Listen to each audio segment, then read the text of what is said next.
Thank you for joining us around the fire.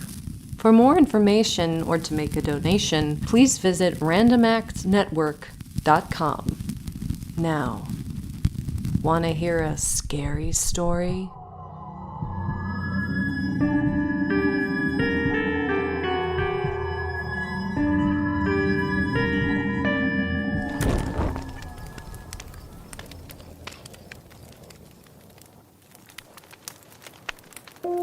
It was love at first sight when Peter first laid his eyes on Melody. He was walking his dog through the park on a crisp fall afternoon when they crossed paths. She wore a proper dress with puffed sleeves and a flower in her hair. Below her fashionable umbrella, a beautiful bracelet dangled from her wrist, and several rings decorated each hand.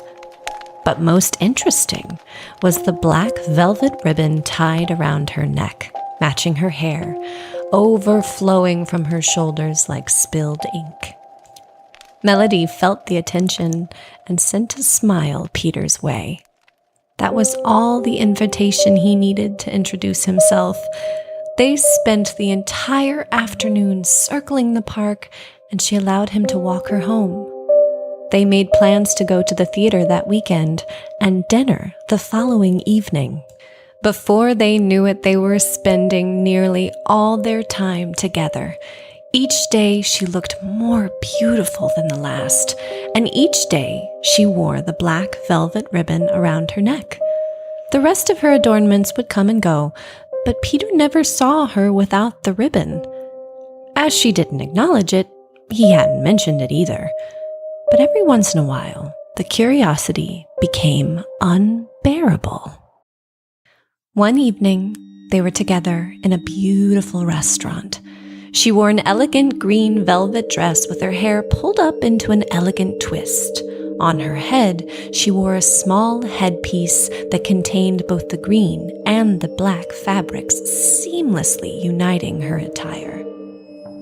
Finally, he felt close enough to his young love that he could inquire without offending. Placing his hand gently on hers, he finally asked the question that had been on his mind for so long. Melody, my love, I don't mean to... May I ask why you wear that ribbon around your neck? Her face darkened before she quickly smiled and shakily replied, "Oh, it's just something I've always worn. Don't you like it?" Of course I do, but I'd love to see your beautiful neck uncovered, my dear. Your sweet, soft skin. "I'm sorry, my love." She took her hand from his, running the tips of her fingers along the fabric as if consoling the ribbon itself, or confirming the bow remained tight. Will you tell me about it? The smile remained, but her eyes didn't sparkle. "There's nothing to tell." In the days that followed, he desperately tried to stop thinking about the ribbon, but it ate away at him. He kept no secrets from his darling lover, yet there was something she refused to share, a part of her that remained unknown.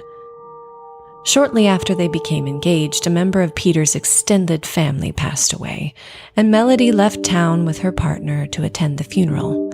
They rented a room in a small inn, and for the first time, shared a bed.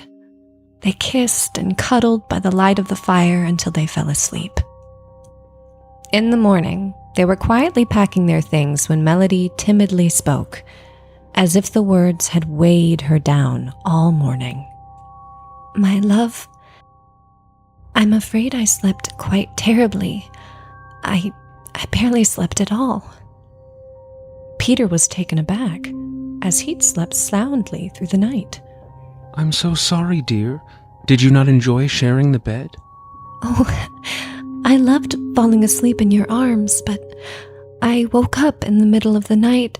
I'd had such a terrible dream." He could tell she was truly upset and wrapped his arms around her. "I was sleeping when I felt your fingers slide underneath my ribbon, trying to pull it off, picking at the knot. begged you to stop, but you wouldn't. I could barely breathe. You were choking me. She was overwhelmed with emotion and buried her face into his chest. Peter didn't dare mention that he, too, had the very same dream.